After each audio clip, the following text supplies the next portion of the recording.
Innal hamdalillah nahmaduhu ta'ala wa nasta'inuhu wa nastaghfiruh wa na'udzu billahi min shururi anfusina wa sayyiati a'malina. Man yahdihillahu fala mudilla lahu wa may yudlil fala hadiya lahu.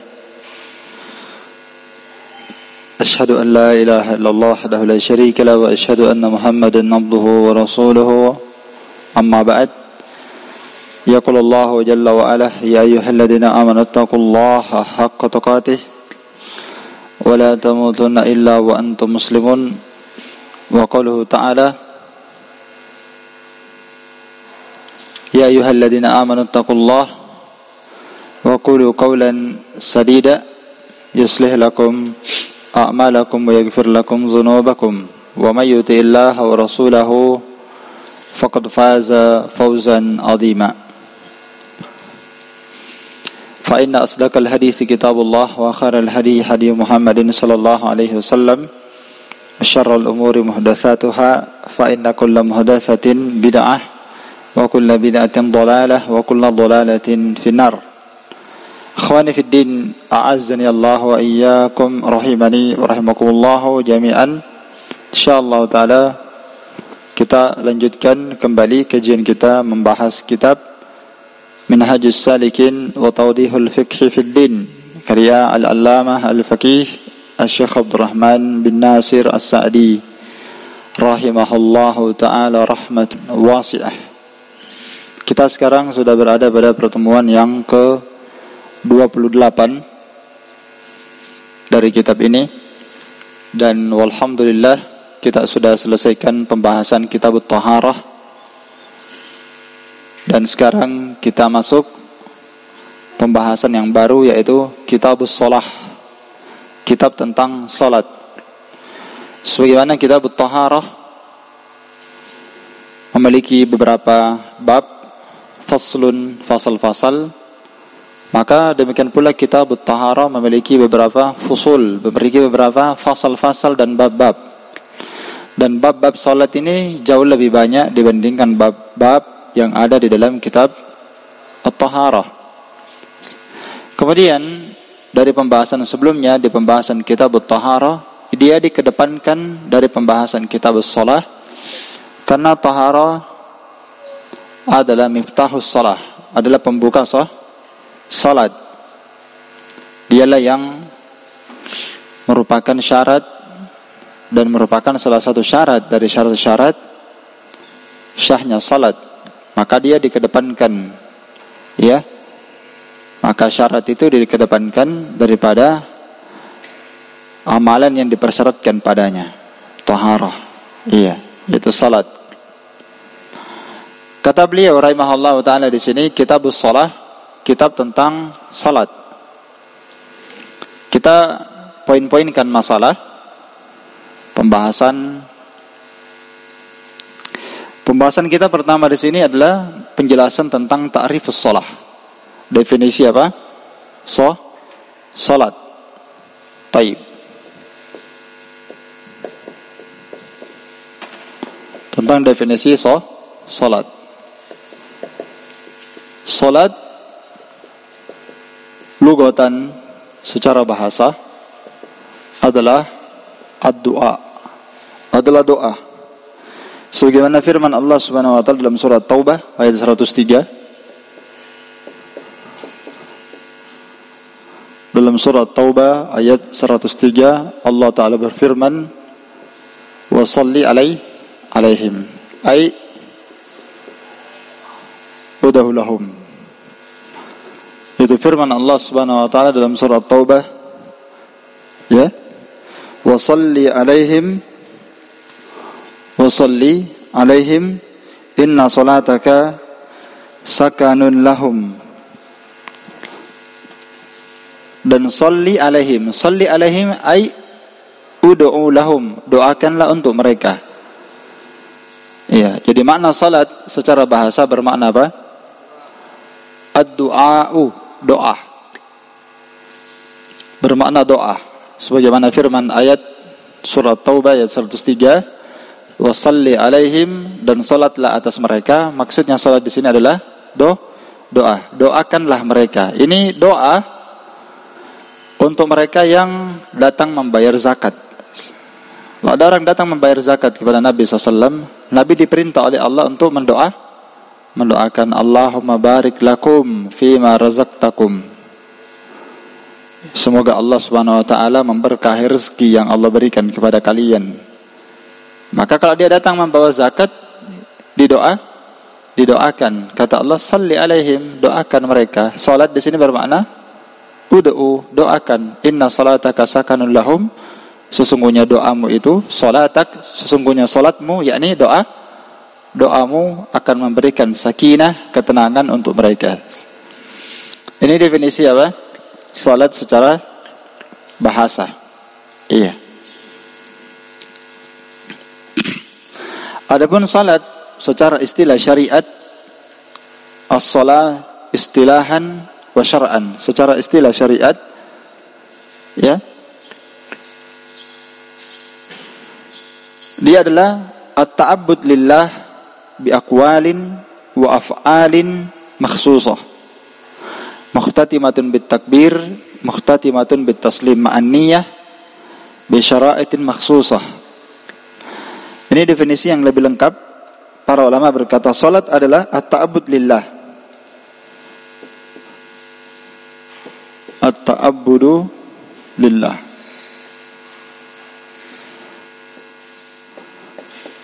Bi aqwalin wa af'alin ma'lumah. Muftatihatun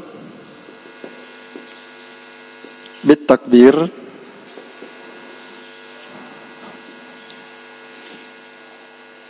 muftatihatun bit takbir, mukhtatimatun bit taslim.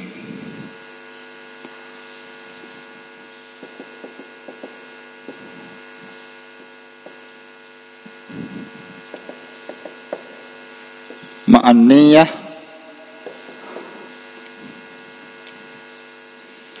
bi syara'itin makhsusah, bi syara'itin makhsusah. Saya ulang kembali definisi salat secara istilah syariat. At-ta'abbudu lillah bi aqwalin wa af'alin ma'lumatin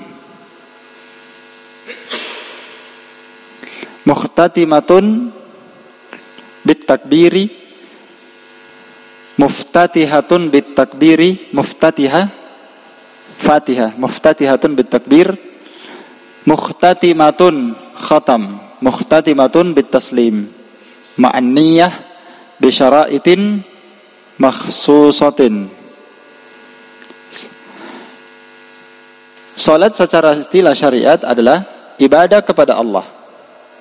At-ta'abbud, perbuatan ibadah kepada Allah Subhanahu wa taala bi aqwalin, dengan bacaan-bacaan, wa af'alin, dan perbuatan-perbuatan yang maklumah, yang sudah maklum, yang sudah diketahui.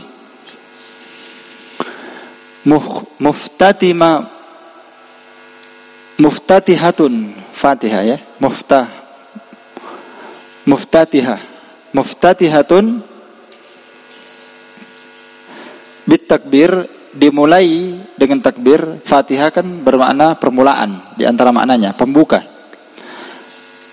Dibuka dan dimulai dengan takbir Allahu Akbar. Mukhtatimatun, dan ditutup dengan apa? Dengan salam. Ma'an niyah, ucapan, bacaan, dan perbuatan serta gerakan itu tadi semuanya harus dengan niat. Jadi bukan cuma bacaan-bacaan, perbuatan-perbuatan, tidak ada tujuan dan niatnya, tapi dia dilakukan dengan niat. Nanti dia dianggap ibadah kalau ada niat di dalamnya. Jadi dia berniat memang untuk salat. Dia beribadah kepada Allah dengan ucapan, perbuatan, bacaan, dimulai dengan takbir, diakhiri dengan salam, bersama dengan adanya apa?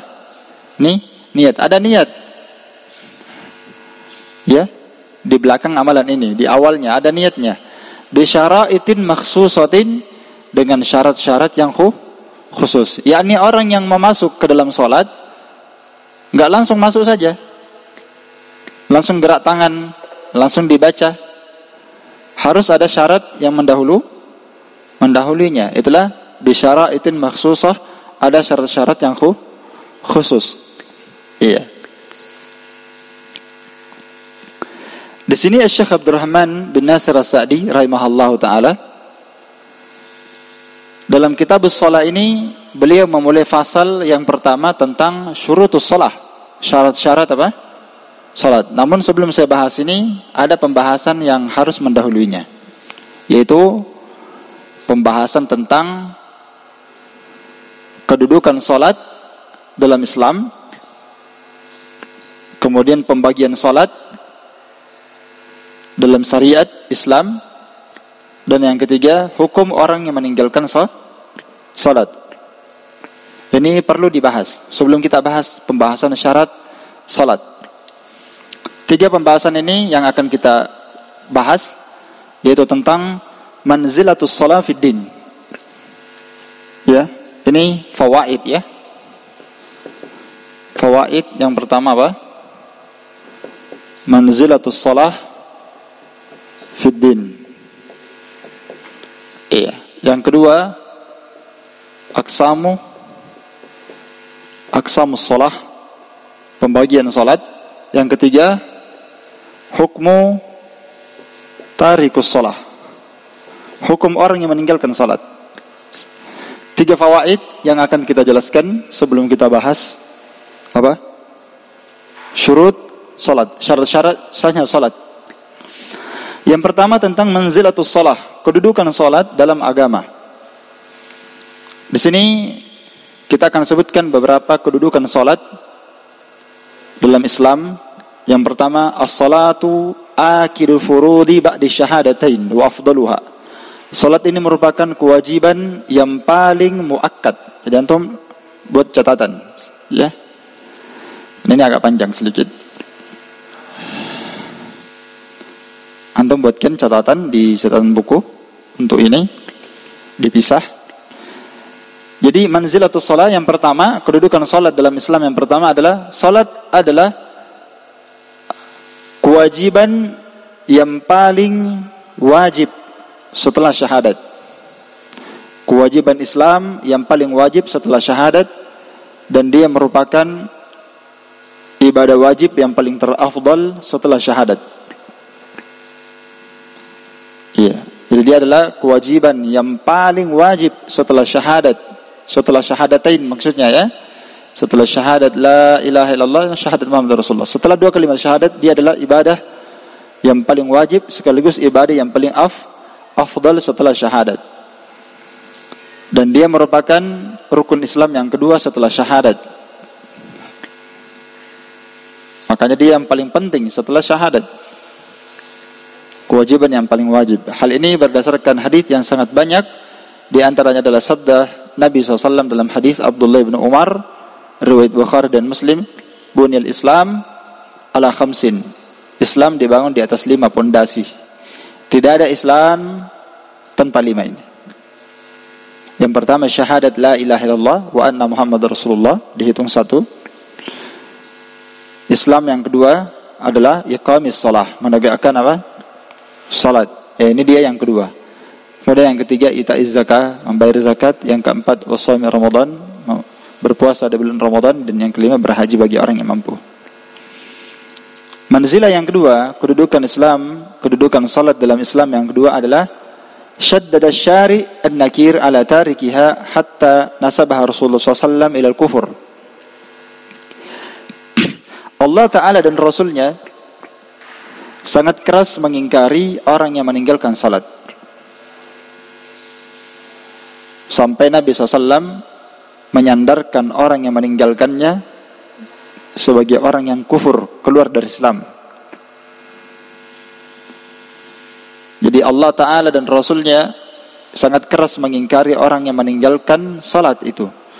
Sampai Nabi SAW mensifatkan dan menyandarkan hukum kufur kepada orang yang meninggalkannya. Dalam banyak hadis Di antaranya adalah sabda Nabi SAW, inna bainar rajul wa bainas syirkil wal kufur tarkus shalah. Sesungguhnya pemisah antara seorang muslim, laki-laki dan perempuan di sini masuk. Sesungguhnya pemisah antara seorang muslim dengan kesyirikan dan kekafiran, dengan kesyirikan dan kekufuran adalah meninggalkan salat. Itu pemisahnya. Pemisah kekufuran ini adalah salat. Dan juga Nabi bersabda, al-ahadul ladzi bainana wa bainahumus shalah faman tarakaha faqad kafar. Ya. Pemisah antara kita muslim dengan orang-orang yang kafir, munafik, musyrik adalah salat. Maka siapa yang meninggalkannya, maka sungguh dia telah kufur. Hadis yang pertama kita bacakan adalah riwayat Muslim, Abu Daud, An-Nasa'i. Dan hadis yang kedua yang kita bacakan tadi adalah hadis yang dikeluarkan oleh Imam Tirmidzi, An-Nasa'i, Ibnu Majah. Hadisnya semua sahih, ma'ruf. Iya. Yang ketiga, salat adalah amududdin, la yakumu illa bih. Salat ini merupakan tiangnya agama dan pondasinya. Tidak akan tegak agama seseorang tanpa adanya salat. Tidak akan tegak agama seorang belum dia menegakkan itu namanya agama sampai dia menegakkan salat. Sebagaimana sabda Nabi SAW, Ra'sul amril Islam wa amuduhus salah wa dirwatu sanabihil jihad fi sabilillah. Pokok segala urusan itu adalah al-Islam. Urusan kapan tidak dibangun di atas petunjuk Islam, maka urusannya pasti tidak baik. Urusan apa saja yang tidak dikembalikan kepada Islam, maka Allah tidak akan terima urusan itu. Pasti tidak baik. Wa amuduhus shalah, sedangkan tiangnya Islam adalah salat. Dikatakan tiang. Yang namanya tiang, kalau tiang tidak ada maka tidak akan ada bangunan. Wa dirwatu sanamihil jihadu fi sabilillah, sedangkan puncak urusan mahkota dalam Islam, puncaknya mahkotanya adalah jihad fi sabilillah. Hadisnya dikeluarkan oleh Imam Tirmidzi. Ya, sanadnya sahih. Yang keempat, di antara kedudukan Islam, kedudukan salat dalam Islam, hiya awwalu ma yuhasabu alaihi al-abdu, dia merupakan amalan yang paling pertama dihisab dari amalan seorang hamba pada hari kiamat. Dia adalah amalan yang paling pertama dihisab dari amalan hamba pada hari kiamat. Berdasarkan hadis yang masyhur, Nabi SAW bersabda, awwalu ma yuhasabu alaihi al-abdu yaumal qiyamah shalah. Awal dari amalan yang akan dihisab dari amalan seorang hamba pada hari kiamat adalah salatnya. Fa in salahat faqad aflaha wa najah. Barang siapa yang maka jika salatnya itu baik, benar, salih salatnya, faqad aflah, maka sungguh dia telah beruntung, wa najah, dan dia pasti akan selamat. Wa in fasadat faqad khaba wa khasira. Jika salatnya rusak, lalai, bolong, maka sungguh dia telah merugi dan celaka. Yang kelima, dari kedudukan salat ini merupakan qurratu ainin Nabi SAW fi hayati. Salat ini merupakan penyejuk pandangan Nabi SAW dalam kehidupannya. Yang Nabi SAW beristirahat, mendapatkan ketenangan dengan itu. Wa ju'ilat qurratu aini fi shalah. Nabi SAW bersabda, dan sungguh telah dijadikan penyejuk pandanganku di dalam salat. Yani Nabi kalau salat itu merasakan rahah, merasakan apa? Nikmat yang luar biasa dan ketenangan batin. Ketenangan batin, badannya penuh dengan kenikmatan, merasakan kesejukan. Makanya Nabi SAW itu kalau salat biar berjam-jam itu tidak capek, karena dia merasakan nikmat di dalam apa? Salatnya. Sama kalau kita tidur biar berjam-jam itu tidak capek, tak? Sama lah seperti itu Nabi SAW salat. Kalau beliau salat itu sampai kakinya bengkak-bengkak, pecah-pecah, melempam, ya melempem kakinya, karena kadang beliau berdiri baca Al-Fatihah, baca surah Al-Baqarah, baca surah An-Nisa, Al-Imran, baru ruku. Jadi dia kadang baca sekian lembar, sekian juz. Bahkan dalam sebuah riwayat, kadang Nabi pernah membaca sampai surah Al-Ma'idah, baru ruku. Coba antum bayangkan, antum baca Al-Baqarah baru ruku. Ya, mungkin terpecah dua itu kakinya antum. Ya, tapi Nabi SAW ini salat bersama dengan beberapa orang sahabat. Luar biasa. Padahal bacaannya Nabi SAW itu tidak cepat dan tidak lambat dalam hadis Anas bin Malik. Ya, bacaannya itu setiap akhir ayat tempat wakaf Nabi singgah. Bacaannya tidak balap. Berarti ini luar biasa salatnya ya. Baik, yang keenam di antara kedudukan salat, wa qad kanat as-shalah akhir wasiyati wasa biha Rasulullah sallallahu alaihi wasallam ummatah inda mafaraqatihi dunya. Salat ini adalah akhir dari wasiat Nabi sallallahu alaihi wasallam yang beliau wasiatkan kepada umatnya ketika beliau akan meninggal dunia. Di akhir wasiat Nabi SAW, salah satunya adalah salat. Banyak wasiat Nabi SAW, ada yang lain, termasuk wasiat tentang tidak berbuat kesyirikan, itu termasuk akhir dari wasiat Nabi SAW juga sebelum meninggal. Salah satunya juga ini adalah salat. Yaitu Nabi SAW berkata ketika sebelum beliau meninggal, as-salah wa ma malakat aymanukum. Salat, maksudnya jaga itu salat baik-baik. Wa ma malakat aymanukum, serta budak-budak yang kalian miliki, berbuat baiklah kepada mereka. Jangan ada orang punya budak, dia jadikan seperti binatang. Dia dikasih makan, tuannya makan enak-enak, pembantunya dia tidak kasih makan, budaknya. Ya, maka peliharalah budak kalian, jaga baik-baik. Kalau budak saja disuruh pelihara, budak yang dimana budak ini ya seorang bebas mau apakan dia, terserah dia mau diapakan budaknya, apalagi istrinya dijaga. Yang ketujuh, wahya al-ibadah al-wahida allati la tanfakka anil mukallaf. Di antara keistimewaan salat ini dalam Islam, dia merupakan satu-satunya ibadah yang tidak pernah terlepas dari mukallaf. Dia adalah satu-satunya ibadah yang tidak pernah terlepas dari kewajiban seorang mukallaf. Karena salat ini mulazamah, terus-menerus bersama manusia, tulu hayati, sepanjang hidupnya, la tasqutu anhu, tidak pernah gugur sedikit pun, fi ayati halatin, di kondisi keadaan apapun. Ada masa orang gugur kewajiban salat? Enggak ada, kecuali dia mati baru selesai salat. Iya. Orang pergi berjihad saja, yang jelas-jelas kematian ada di depan mata, Nabi SAW tetap mensyariatkan yang namanya salat apa? Salat khauf. Tidak boleh ditelantarkan sampai keluar waktu salat. Tidak boleh. Kalau misalnya waktu zuhur terjadi peperangan sebelum salat asar, kalau masih berperang, berkecamuk peperangan, tetap diperintah salat. Tidak boleh dikeluarkan waktu zuhur sampai masuk apa? Waktu asar.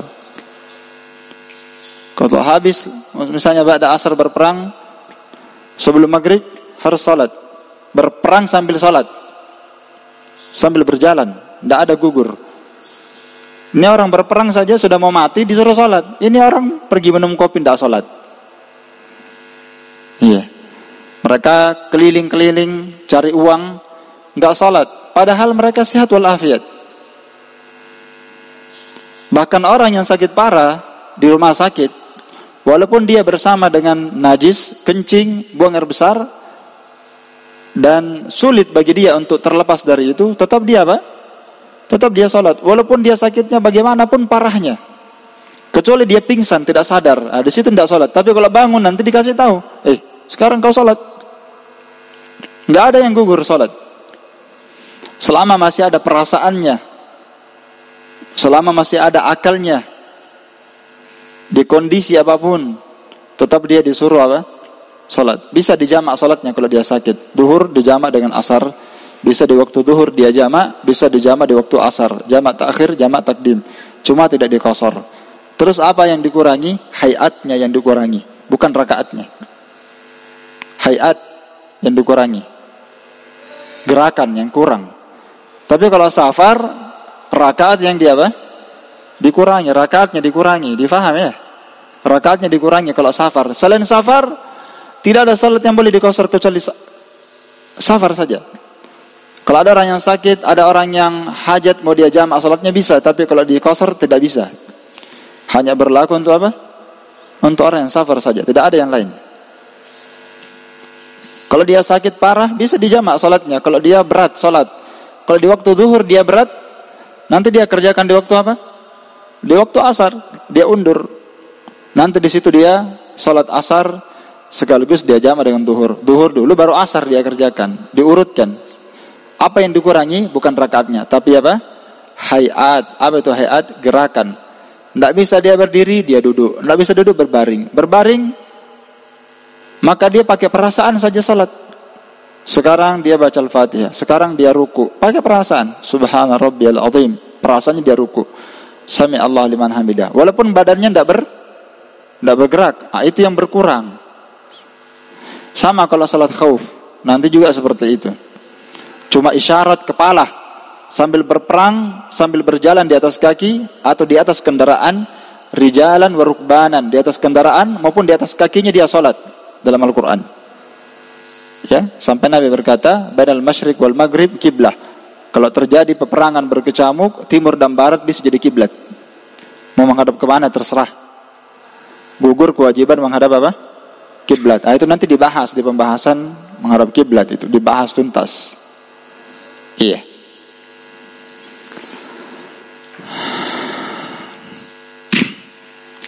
Bahkan orang yang tidak bisa karena dia ada uzur, tidak bisa berwudu dengan air dan tidak bisa tayammum, salat atau tidak? Tetap salat. Tidak ada itu gugur orang tidak salat, tidak ada. Biar mau tinggal di antara langit dan bumi dia tinggal.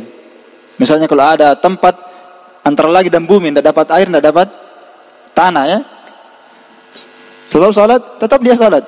Enggak ada uzur, enggak ada air, tayammum, enggak bisa tayammum, salat saja. Enggak ada gugur. Ya, jadi mengherankan kalau ada orang yang berkata keluarganya sakit enggak salat. Kasihan ya. Yang kasihan ini yang makan kuenya. Yang jaga itu orang sakit. Jangan suruh salat, dihabiskan saja rotinya dengan susunya. Kasihan yang tidak salat ini, kasihan. Lebih kasihan lagi yang menjaganya ini, jahil. Iya. Cuma dia makan kuenya orang sakit saja. Taib. Yang ke berapa sekarang? Yang ke-8. Lis-shalah minal mazayah ma laysa li ghairiha. Salat itu mempunyai keistimewaan dan kekhususan apa yang tidak terdapat pada seluruh ibadah yang lain. Apa yang tidak terdapat pada seluruh ibadah yang lain. Di antaranya satu, jadi salat ini memiliki keistimewaan dan kekhususan apa yang tidak terdapat pada seluruh ibadah yang lain. Di antaranya adalah satu, Allah Subhanahu wa taala mewajibkan salat itu kepada Nabi SAW secara langsung tanpa perantaraan Jibril alaihissalam. Langsung diterima oleh Nabi SAW di mana? Di langit ketika Isra Mi'raj. Sementara ibadah yang lain itu diterima semua melalui perantaran Jibril. Mau ibadah apa saja, mau ibadah salat, mau ibadah zakat, puasa, haji, seluruh syariat ibadah semuanya itu pensyariatannya melalui malaikat Jibril, wahyu, kecuali salat. Salat ini langsung antara Nabi dengan Allah Subhanahu wa taala, langsung diterima. Nabi mendengarkan suara Allah secara langsung. Ya. Dan diterimanya lagi di langit ya, bukan di bumi diterima. Yang lainnya semua syariat itu diturunkan di bumi ya. Ini di langit diterima. Nabi Musa alaihi salatu wassalam dari kelebihannya gelarnya kalimullah kan? Orang yang diajak bicara langsung oleh Allah. Di mana dia diajak bicara? Di bumi juga, bukan di langit. Nabi Muhammad ini di langit diajak bicara langsung. Salat disuruh tegakkan salat. Yang kedua di antara keistimewaannya yang tidak ada pada yang lain, annaha aktsarul faraid dzikran fil Qur'anil Karim. Dia merupakan ibadah yang paling banyak disebutkan dalam Al-Qur'an. Dia adalah ibadah yang paling banyak penyebutannya, yang paling banyak disebutkan dalam Al-Quran. Ibadah salat paling banyak penyebutannya, karena saking pentingnya dia. Yang ketiga, annaha awwalu ma aujaballahu ala ibadihi minal ibadat. Dia merupakan kewajiban yang paling pertama yang Allah wajibkan dari ibadah. Dia adalah kewajiban yang paling pertama yang Allah Ta'ala wajibkan dari ibadah. Tapi kalau kewajiban secara mutlak yang paling wajib adalah syahadat. Itu kewajiban yang paling pertama dan yang paling wajib, yaitu syahadat. Tapi kalau ibadah, pembahasannya lain ya. Kalau ibadah, maka ibadah yang paling pertama, yang paling penting, yang paling wajib, yang Allah perintahkan kepada hamba adalah salat. Kalau ibadah. Terus di antara yang keempat, keistimewaan salat ini, salat ini diwajibkan dalam sehari semalam 5 kali. Berbeda dengan ibadah yang lainnya. Berbeda dengan ibadah yang lainnya. Kalau salat ini 5 kali sehari semalam. Beda dengan ibadah yang lain. Zakat berapa kali? Wajib. Berapa kali wajib dikeluarkan zakat? Sekali setahun. Nanti tahun depan baru keluar lagi. Iya. Kalau sudah sampai nisabnya, bulugun nisab, tamamul haul, sempurna selama setahun, keluar zakatnya lagi. Tahun depan sekali setahun. Kewajiban haji, sekali seumur hidup. Sampai ada Nabi SAW berkata, berhajilah kalian. Allah Ta'ala mewajibkan kalian untuk berhaji. Ada seorang sahabat bertanya, afi kulli am ya Rasulullah, apakah haji itu setiap setahun ya Rasulullah? Maka Nabi SAW diam. Lalu beliau berkata, lau kuntu na'am la wajabat. Kalau saya bilang na'am, maka haji itu wajib sekali setahun. Wala mastata'tum, dan antum tidak bisa itu. Sekali seumur hidup saja banyak orang dah haji. Iya kan? Maka Nabi SAW pun menegur para sahabat, apa yang aku katakan, dengarkan, dan apa yang aku diamkan tidak usah ditanya. Karena banyak bertanya ini banyak musibah. Tadinya orang tidak susah, akhirnya dijawab jadi susah. Maka apa yang didiamkan dalam syariat asalnya itu dimaafkan, bukan karena Allah lupa. Iya kan? Makanya seorang itu tidak boleh berlebihan bertanya. Seorang kalau mau bertanya itu belajar dulu usul fikih, adab-adab orang bertanya. Ada adabnya tak? Jangan ditanya yang tidak penting. Mana hukumnya makan cicak? Kalau dibilang halal antum mau makan? Kan tidak. Jadi tidak ada faedahnya. Bagaimana kalau seandainya Ka'bah itu diangkat, dipindah ke Amerika? Apa faedahnya? Kan tidak ada. Sehingga para sahabat kalau mereka ditanya, mereka berkata dulu, ditanya dulu, yang bertanya ditanya. Mereka bertanya kepada si penanya, ini terjadi atau tidak? Tidak. Kalau tidak terjadi, tidak usah ditanya. Iya. Mau ditanya macam-macam, tidak ada faedahnya. Taib. Kewajiban salat sekali sehari semalam 5 kali. Beda ibadah yang lain. Haji sekali seumur hidup. Zakat sekali setahun. Puasa sekali setahun juga. Iya kan?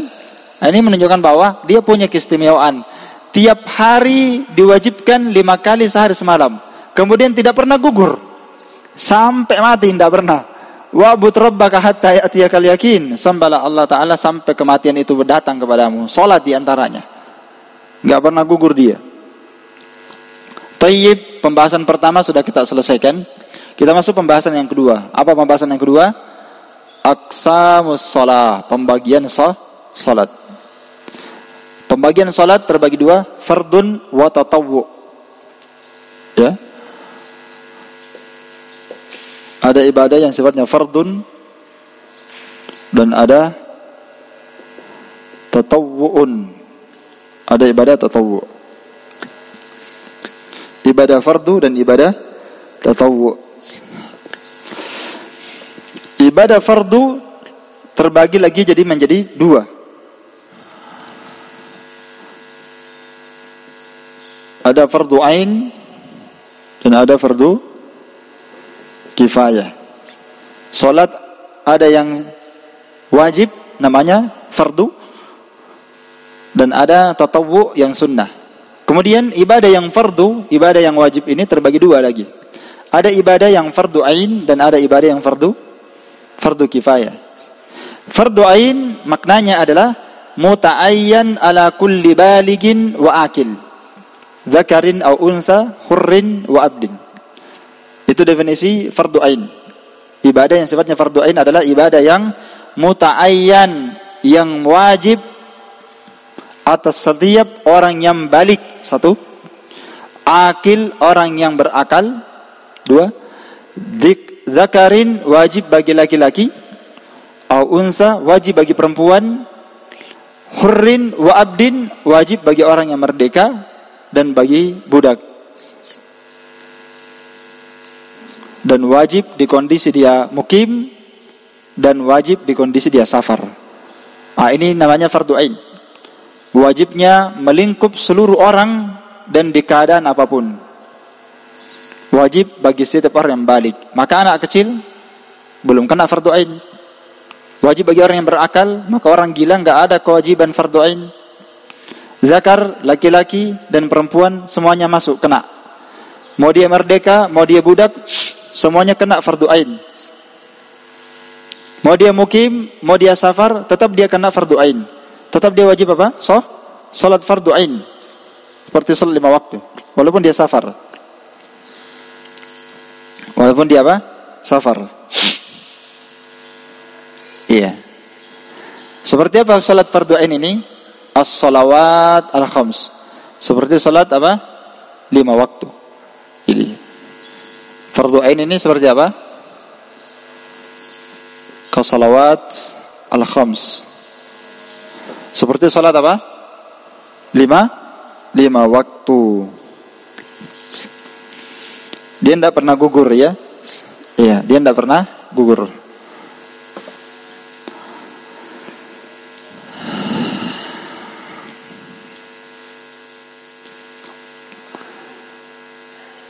Dan dia bisa digantikan. Ya namanya fardu ain ini tidak bisa dia apa? Tidak bisa digantikan oleh orang lain. Itu makna fardu ain. Namanya fardu ain. Ain itu artinya apa? Wajib atas orang per orang. Tidak bisa diwakilkan.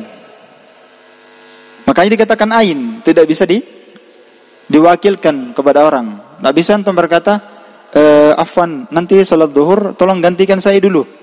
Saya mau tidur-tidur. Tidak bisa. Sebagaimana hukuman syariat, sebagaimana perintah tidak boleh diwakilkan seperti ini, perintah yang sifatnya fardu ain, sebagaimana pula hukuman syariat juga tidak bisa diwakilkan.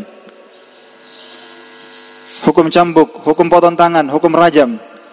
Ada orang mau dirajam, dia katakan gantikan kak dulu ahi. Bisa? Kita bisa aja dirajam. Nah, bisa digantikan. Mau dipotong tangannya, bisa kita gantikan saya, dipotong tangannya antum? Nggak bisa. Sama salat, nggak bisa digantikan. Fardu ain. Yang kedua ada namanya fardu kifayah. Apa itu fardu kifayah? Idza qama bihi ba'dun nas sakata an sa'irihim. Apabila sebagian manusia telah menegakkan ibadah itu, maka gugurlah kewajiban selain mereka. Seperti salat apa? Kasolatil janazah. Ya.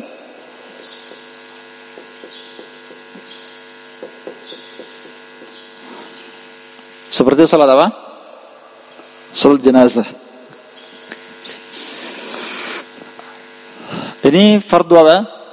Fardu kifayah.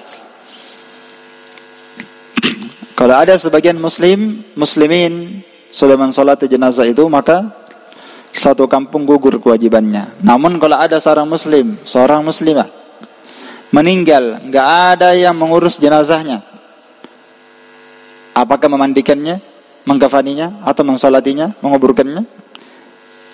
Enggak ada yang menegakkannya, enggak ada yang solati, maka satu kampung itu berdosa. Nah, ini sama dengan azan dan qomat. Juga hukumnya fardu apa? Fardu kifayah. Cocok tidak kalau kita katakan azan dan qomat fardu ain? Hah? Nanti satu kampung ini mau pergi azan. Kan tidak mungkin. Iya. Kita katakan fardu kifayah. Kalau di satu kampung itu sudah ada yang azan di satu masjid, maka gugur kewajibannya satu kampung itu. Tapi kalau di satu kampung itu enggak ada yang azan, maka apa? Berdosalah satu kampung itu.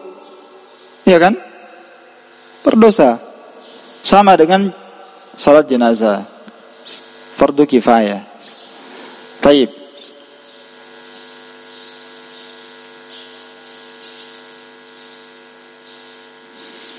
Yang kedua, salat tatawwu. Ini pembagian salat yang kedua. Jadi pembagian salat yang pertama adalah salat fardu. Yang kedua salat tatawwu. Salat fardu artinya salat wajib dan dia terbagi dua, ada fardu ain dan ada fardu kifayah. Yang kedua ada namanya salat tatawwu, salat sunnah. Salat sunnah ini seperti yang ma'ruf kita ketahui, tatawwu itu namanya banyak ya. Jadi namanya tatawwu ini banyak. Salat sunnah ini namanya banyak. Salat sunnah tatawwu. Tatawwu ini di antara penamaannya ya dikatakan apa? Salatus sunnah. Ya, yang ma'ruf ya. Ya.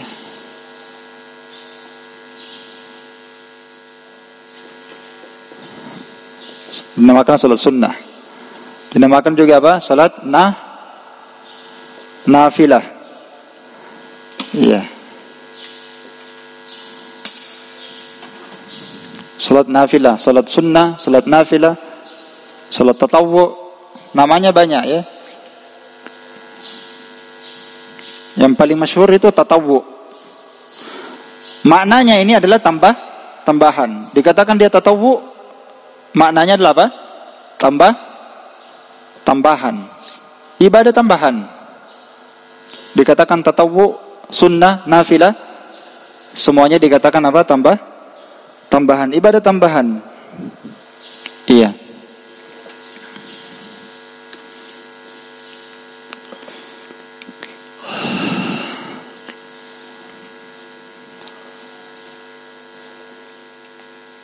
Makanya dalam Al-Quran dikatakan nafilatan lak asa ayyaba asaka rabbuka maqaman mahmuda. Tegakkanlah salat di malam hari ya Rasulullah.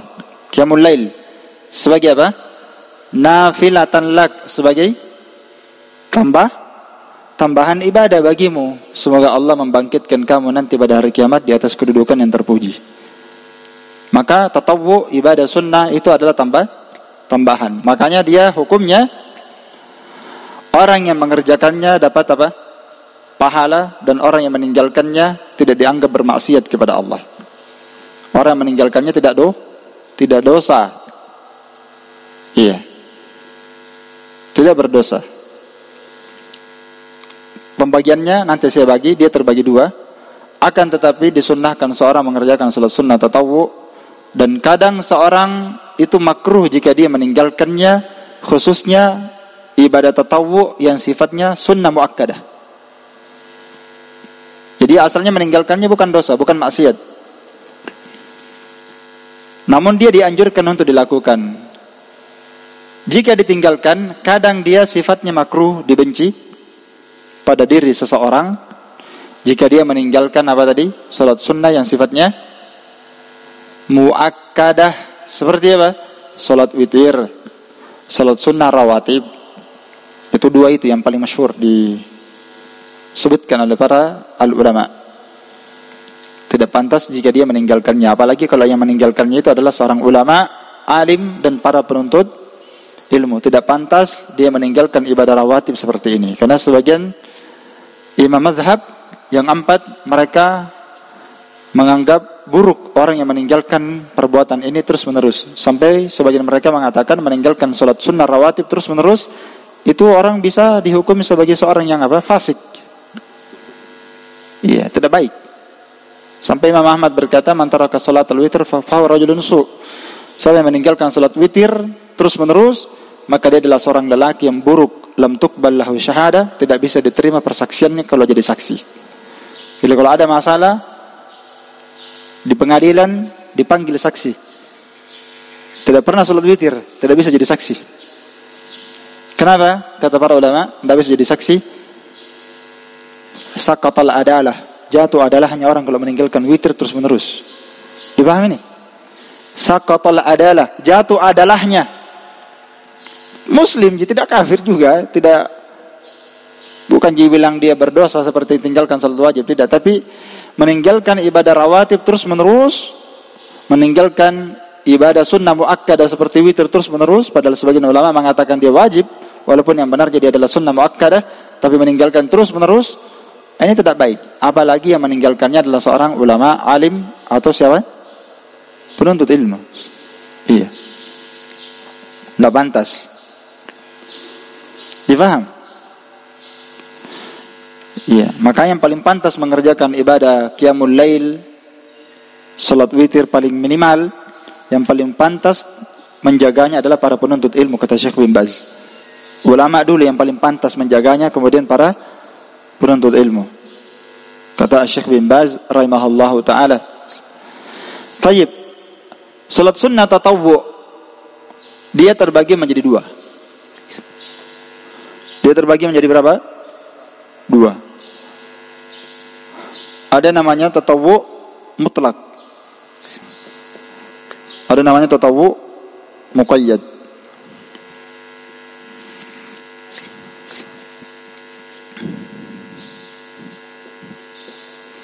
Ada namanya tatawwu mutlak, salat sunnah tatawwu mutlak, dan ada namanya salat sunnah tatawwu muqayyad.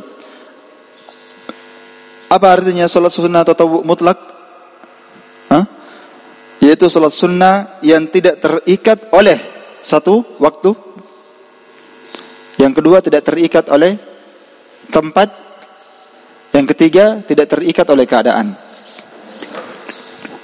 Iya.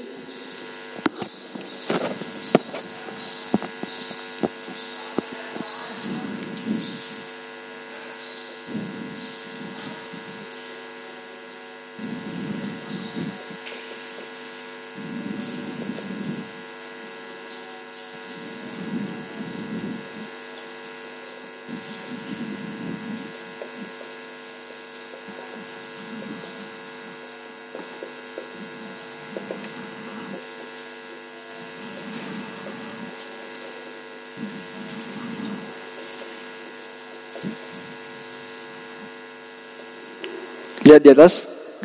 Salat sunnah mutlak adalah salat sunnah yang tidak terikat oleh apa? Satu waktu, tidak terikat oleh waktu. Yang kedua, dia tidak terikat oleh tempat, dan yang ketiga tidak terikat oleh apa? Keadaan. Maksudnya apa? Kapan dia mau salat sunnah bisa. Tambahan di bawahnya, selama bukan di waktu-waktu yang terlarang. Selama bukan di waktu-waktu yang apa? Terlarang. Di mana waktu yang terlarang salat? Ketika matahari berada di atas kepala. Ada 3 waktu terlarang dalam salat. Nanti akan datang insyaallah. Selama matahari tidak tepat di atas kepala. Yang kedua, selama bukan ba'da asar. Yang ketiga, ba'da subuh. Itu waktu terlarang untuk salat. 3 waktu yang terkenal, ya. Ketika matahari tepat di atas kepala, 1. Ba'da asar, 2. Terus ba'da subuh, 3. Ba'da asar sampai matahari terbenam. Ba'da subuh sampai matahari terbit, kemudian sekadar 1 tombak lebih 15 menit setelah terbit, kurang lebih 15 sampai 20 menit kata Syekh Utsaimin, baru boleh salat. Walaupun pembahasan ini nanti akan saya bahas, ada beberapa jenis salat yang dibolehkan di waktu terlarang, seperti mengqadha salat. Orang tertidur bangun ba'da asar. Kan ada larangan ba'da asar lah. Tapi dia tidur, bangun jam 5. Boleh tidak dia salat? Iya, waktu terlarang tapi diperkecualikan namanya. Mengqadha salat wajib. Iya, nanti akan datang insyaallah rinciannya itu. Sekarang saya kembalikan dulu. Salat sunnah tatawwu terbagi berapa? 2. Salat sunnah tatawwu mutlak. Apa makna salat sunnah tatawwu mutlak? Yaitu salat sunnah yang tidak terikat oleh waktu, tidak terikat oleh tempat, dan tidak terikat oleh apa? Keadaan. Yakni kapanpun dia boleh salat selama bukan di waktu terlarang. Yang 3. Yang penting dia sudah berwudu. Ya sama seperti salatnya salat sunnah mutlak ini seperti apa? Contohnya dalam hadis seperti salatnya Bilal. Tahu hadisnya Bilal ya? Ya, yang kata Nabi SAW, ya Bilal, saya mendengarkan terompahmu di depanku berjalan di dalam surga. Apa amalannya antum? Yang paling kamu andalkan. Kata Bilal, saya tidak punya amalan sebenarnya, kecuali jika saya berhadas, maka saya berwudu, kemudian saya salat sejumlah rakaat yang Allah Ta'ala tetapkan. Jadi kadang sekian, kadang sekian. Jadi bukan cuma salat sunnah bukan cuma salat sunnah apa? Wudu. Karena dia salat beberapa rakaat. Dia salat sunnah. Namanya salat sunnah apa? Mutlak. Kapan saja. Salat sunnah mutlak ini antum mau kerjakan 100 rakaat bisa. 200 rakaat juga bisa. 300 rakaat juga bisa. Banyaknya jangan 100. Salat sunnah rawatib saja bolong-bolong. Iya. Kalau masalah boleh maksudnya ya, boleh saja. Iya. Antum mau kerjakan salat sunnah mutlak pagi-pagi ini, salat sunnah mutlak antum 10 rakaat bisa? Bisa. Yang penting tidak terikat oleh waktu dan tempat. Jangan dikhususkan di tempat tertentu. Karena dia asalnya mutlak, artinya bebas. Yang sampai jadi bid'ah. Ya, mau kerjakan berapa rakaat bebas. Contoh salat sunnah mutlak adalah salat sunnah yang dikerjakan pada hari Jumat. Biasanya dikerjakan oleh para sahabat. Mereka datang ke masjid, itu cepat ke masjid. Mereka cepat di masjid. Biasa datang pagi-pagi ya, seperti para sahabat. Di antaranya Ibnu Mas'ud datang ke masjid itu pada subuh hari Jumat. Bukan jam 11. Kita jam 11, setengah 12, tidak. Mereka itu pagi-pagi. Setelah terbit matahari ke masjid sudah salat Jumat. Menunggu sampai siapa? Sampai tukang khutbah datang. Mereka di situ beribadah. Asy-Syaikh Al-Albani rahimahullah mensahihkan beberapa hadis Ibnu Umar, Ibnu Abbas dan selainnya. Mereka melakukan salat sunnah di mana? Di masjid. Ketika mereka datang ke masjid, mereka tahiyatul masjid. Setelah itu mereka salat sunnah tatawwu. Tatawwu apa yang dia kerjakan? Mutlak. Tidak ada rawatib di situ kan? Iya. Tidak ada rawatib qoblal Jum'ah. Tidak ada. Yang ada itu ba'da Jum'at. Bisa 4, bisa 2. Rinciannya nanti di belakang itu. Yang jelas ini salat sunnah mutlak. Boleh. Berapa rakaat? Ada yang kerjakan 10, 12. Mau lebih, mau kurang daripada itu. Sisanya dipakai baca Quran, berzikir, menghafal. Bisa. Itu salat sunnah apa namanya? Mutlak. Tidak terikat oleh waktu dan tempat serta keadaan. Nah, sekarang kita masuk salat sunnah jenis yang kedua. Salat sunnah muqayyad.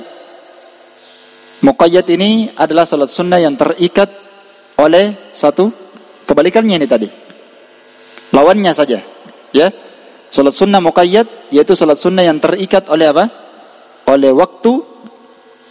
Yang kedua tempat dan keadaan. Muqayyad artinya terbatas, terikat. Paham ya? Muqayyad artinya apa? Makna asalnya muqayyad terbatas dan terikat. Makanya kita katakan dia adalah salat sunnah yang terbatas dan terikat oleh apa? Waktu, satu. Terikat oleh tempat. Dan yang ketiga, terikat oleh apa? Terikat oleh keadaan. Seperti apa contohnya ini? Salat sunnah tahiyatul masjid, salat sunnah duha, salat sunnah rawatib. Ya. Tahiyatul masjid. Salat sunnah apa lagi? Rawatib, salat sunnah duha.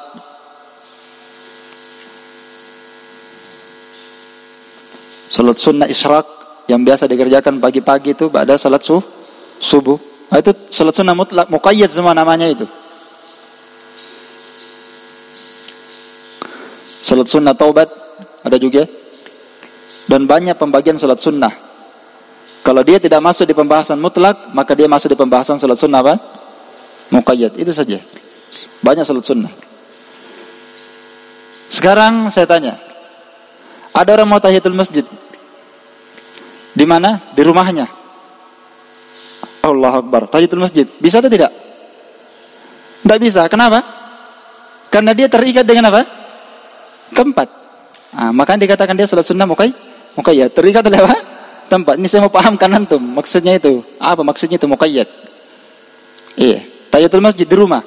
Enggak bisa. Tahiyatul masjid itu cuma di masjid saja. Karena dia terikat oleh tempat. Iya. Taib. Demikian pula kalau dia mau salat sunnah duha. Ba'da duhur. Bisa? Kenapa enggak bisa? Karena waktunya duhur itu ada. Karena dia terikat oleh waktu. Ada jamnya. Antum mau salat sunnah duha ba'da duhur, ketawa orang. Salat sunnah apa Ki? Salat sunnah duha. Ba'da duhur. Salat sunnah duha itu pagi-pagi. Karena dia terikat oleh apa? Waktu. Tidak bisa dikerjakan di waktu kapan saja. Tidak bisa. Tidak sama dengan salat sunnah apa? Mutlak. Sama tahiyatul masjid. Antum mau kerjakan di waktu apa saja tidak bisa. Kecuali antum di masjid bisa. Iya. Dipaham maksudnya itu? Salat sunnah muqayyad? Iya. Sama salat sunnah wudu. Nanti antum bisa kerjakan salat sunnah wudu kalau antum keadaannya sudah berwudu. Jadi salat sunnah wudu terikat oleh keadaan. Kapan keadaannya? Sudah berwudu. Iya kan? Di situ antum kerjakan salat sunnah wudu, ba'da wudu. Iya. Baik, salat sunnah rawatib, dia masuk ke mana dia? Terikat oleh apa? Rawatib, terikat oleh apa dia? Waktu atau tempat atau keadaan? Terikat oleh waktu. Kapan waktunya? Kalau ada salat wajib, rawatib itu artinya yang mengikut kepada yang wajib. Itu makna rawatib. Yang menggandeng di ibadah wajib. Dan rawatib itu bukan cuma salat. Ada juga puasa rawatib namanya. Karena dia mengikut kepada yang wajib. Seperti apa? Salat sunnah puasa sunnah Sya'ban. Rawatib juga namanya. Qabla Ramadan. Itu kata Syekh Utsaimin, bukan kata saya ya. Iya. Ada juga rawatib puasa sunnah ba'da Ramadan. Puasa apa? Syawal. Ya tidak. Maka ibadah sunnah yang seperti ini adalah ibadah yang sangat afdal, kata para ulama, karena dia rawatib mengikut kepada yang wajib. Dialah yang menambah yang wajib. Puasa sunnah sebelum Ramadan dan setelah Ramadan. Sya'ban dan apa? Syawal sama dengan rawatib salat. Qabliyah dan ba'diyah. Ada salat sunnah qabliyah dan ada salat sunnah ba'diyah. Dia terikat oleh apa? Waktu yang diikuti dari ibadah wajibnya. Salat sunnah rawatib, duhur, asar. Dan rawatib ini nanti akan kita bagi lagi menjadi dua. Ada salat sunnah yang mengikuti salat wajib, ada yang sifatnya rawatib dan ada yang bukan rawatib. Nanti akan datang di babnya masing-masing. Iya. Jadi salat sunnah muqayyad ada yang terikat oleh waktu seperti rawatib, seperti apa tadi? Salat sunnah duha, termasuk qiyamul lail, termasuk salat witir, termasuk qiyamul lail, masuk di dalamnya salat witir dan salat tarwih. Itu terikat oleh apa? Waktu. Bahkan kalau tarwih terikat oleh waktu dan tempat. Karena tarwih itu asalnya di masjid, bukan di rumah. Itu yang lebih kuat. Itu semua terikat dengan waktu. Kalau tahiyatul masjid terikat dengan apa? Tempat. Iya. Kemudian kalau salat sunnah wudu terikat oleh apa? Keadaan. Semua salat sunnah terbagi dua ini. Tidak ada yang keluar, ada yang tatawwu mutlak dan ada yang tatawwu muqayyad. Baik. Sekarang kita masuk yang ketiga. Pembahasan kita yang ketiga adalah apa? Hukmu tarikis shalah. Hukum orang yang meninggalkan apa? Salat. Tarikus shalah lahu halatani. Orang yang meninggalkan salat ada dua keadaannya. Satu, ada orang yang meninggalkan salat karena mengingkari kewajibannya, tidak meyakini wajibnya.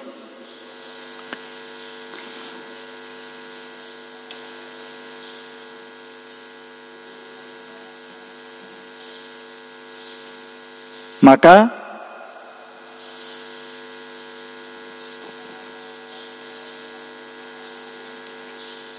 para ulama menghukuminya kafir, murtad, keluar dari Islam berdasarkan ijma' kaum muslimin. Ini kondisi pertama. Seorang yang meninggalkan salat karena apa? Mengingkari kewajibannya atau tidak meyakini wajibnya salat. Meskipun dia salat. Iya, meskipun dia apa? Meskipun dia salat, kalau dia mengingkari kewajibannya, tidak meyakini wajibnya, dalam kondisi dia tahu itu diwajibkan oleh Allah dan Rasulnya, meskipun dia salat, maka dia tetap kafir, murtad, keluar dari Islam berdasarkan ijma' kaum muslimin.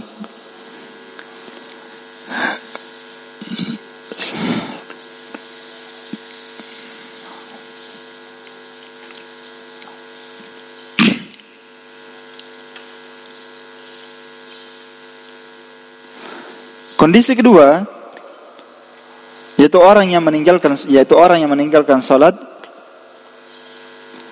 karena meremehkannya dan malas melakukannya. Karena meremehkannya dan malas melakukannya, namun tetap meyakini wajibnya. Namun tetap meyakini apa? Wajibnya salat. Salat 5 waktu maksudnya ya.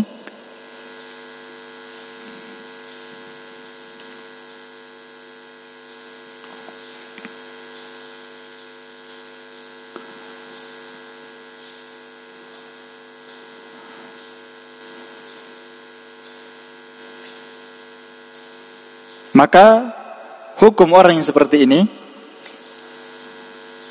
kita bahas menjadi dua bagian. Maka hukum orang yang seperti ini ada dua masalah, ada dua pembahasan. Pembahasan yang pertama, jadi orang yang meninggalkan salat karena meremehkannya atau malas melakukannya, tapi tetap meyakini apa? Wajibnya. Maka hukumnya orang seperti ini dua kondisi.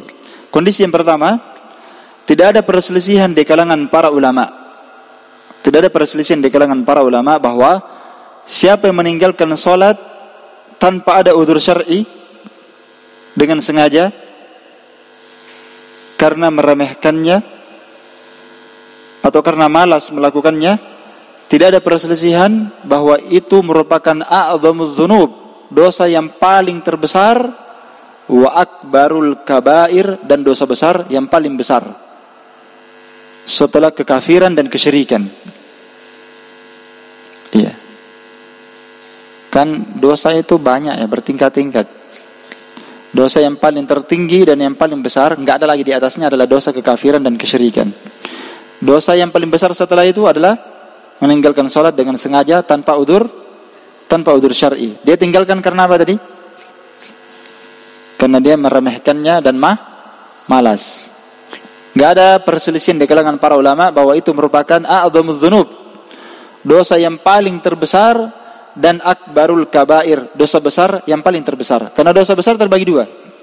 Ada dosa besar akbarul kabair, satu, dosa besar yang paling terbesar, dan ada dosa besar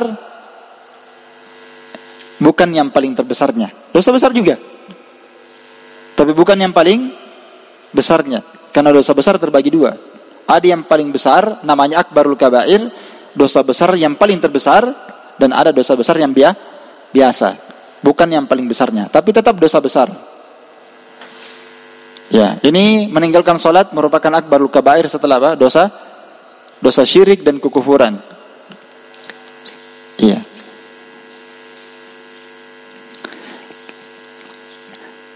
Dan dosa orang meninggalkan salat seperti ini di sisi Allah,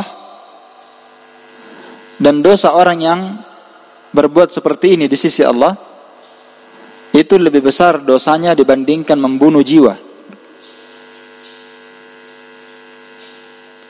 dan mengambil harta muslimin, dan lebih besar dosanya dibandingkan berzina, mencuri, minum khamar. Iya. Wa annahu muta'arridun li'uqubatillah, dan dia pasti akan berhadapan dengan murkanya Allah dan hukumannya. Dan dia pasti akan berhadapan dengan hukuman Allah dan kemurkaan Allah serta kehinaan di dunia dan di akhirat. Iya. Serta kehinaan di dunia dan di akhirat. Demikianlah keterangan Al-Imam Ibnul Qayyim dalam kitabnya As-Shalah wa Hukmu Tarikuha halaman 6. Ya. Ada kitab Ibnul Qayyim bagus sekali itu, judulnya As-Shalah wa Hukmu Tarikuha. As-Salatu wa Hukmu Tarikuha, kitab tentang salat dan hukum orang yang meninggalkannya. Pembahasan tadi bisa antum lihat di halaman 6. Ya. Ini pembahasan pertama untuk orang yang meninggalkan salat dengan sengaja tanpa ada udzur syar'i, dia meninggalkannya dalam kondisi meremehkan dan malas melakukannya, tapi tetap wajib, tapi tetap dia meyakini apa? Wajibnya. Dia tidak mengingkari wajibnya. Tidak ada perselisihan di kalangan para ulama, itu adalah dosa yang paling besar di sisi Allah, dosanya lebih berat dan lebih besar daripada dosa orang yang membunuh jiwa. Daripada dia merampas harta, merampok, itu lebih besar dosanya dibandingkan dia berzina, mencuri, minum khamar dan selainnya. Jadi kalau ada orang meninggalkan salat, sekarang ini dia remehkan saja. Bahkan ada orang melihat membunuh itu adalah dosa yang sangat besar. Iya kan? Membunuh adalah dosa yang sangat besar, membunuh jiwa. Meninggalkan salat itu lebih besar bahayanya. Iya. Daripada dia merampok, dia bunuh orang satu rumah. Dosanya orang meninggalkan salat lebih berat. Kenapa? Al-Imam Ibnul Qayyim rahimahullah ta'ala menyebutkan bahwa dosa meninggalkan kewajiban itu lebih besar di sisi Allah daripada melakukan perbuatan haram. Karena dia seperti dosa perbuatan iblis yang membangkang kepada Allah Subhanahu wa taala. Iblis, apa dosanya iblis? Ya. Meninggalkan perintah Allah atau dia melakukan pelanggaran? Dia tinggalkan perintah Allah taala, disuruh bersujud. Lalu dia membangkang. Tidak mau dia bersujud pada Nabi Adam sebagai penghormatan untuknya, maka dia dikutuk oleh Allah Ta'ala sampai hari kiamat, kekal dalam neraka. Iya. Maka dosa meninggalkan kewajiban itu lebih berat dibandingkan melakukan perbuatan yang haram. Kalau ada orang yang berzina, minum khamar, berjudi, itu pelanggaran syariat, dia melakukan yang haram. Tapi kalau dia tinggalkan kewajibannya, tidak salat atau tidak usah salat dulu, dia tidak bayar zakat saja, dosanya lebih ringan dibandingkan apa? Meninggalkan salat. Orang yang tidak bayar zakat, orang yang tidak bayar zakat saja meninggalkan apa ini? Apa dosanya ini meninggalkan tidak bayar zakat? Meninggalkan kewajiban, tak? Itu lebih berat dosanya. Disebutkan dalam hadis orang yang tidak bayar zakat itu nanti hartanya pada hari kiamat dibakar, lempengan dari lempengan besi api neraka, lalu ditempelkan di wajahnya, ditempelkan di mukanya, ditempelkan di badannya, di lambungnya dan di punggungnya. Berapa hari? Kata Nabi, 500 tahun diazab. 500 tahun disiksa seperti itu, baru diperlihatkan jalannya surga atau neraka, baru diputuskan. Disiksa dulu 500 tahun. La ilaha illallah. Ini dosa menunjukkan bahwa meninggalkan kewajiban itu berat sekali dibandingkan melakukan pelanggaran syariat.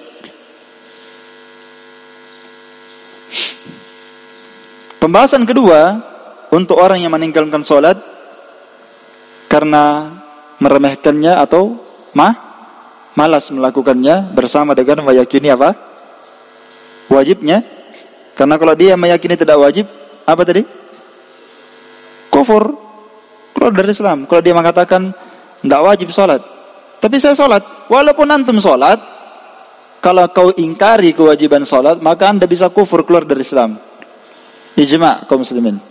Sekarang pembahasan kita yang kedua, meninggalkan sholat karena malas dan meremehkannya tanpa mengingkari kewajibannya. Pembahasan kedua ini, hukum orang yang meninggalkan sholat seperti ini, apakah kafir atau tidak? Itu khilaf. Apakah dia kafir, keluar dari Islam, meninggalkan sholat karena malas, meremehkannya? Apakah dia kafir atau tidak? Ala qaulain, maka ada dua pendapat di kalangan para al-ulama. Iya.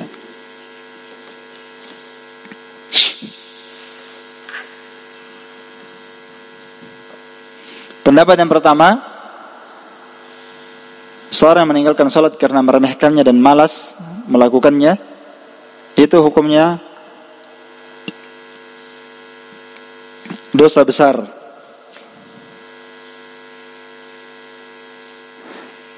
Tidak kafir, keluar dari Islam. Ya, tidak kafir, keluar dari Islam.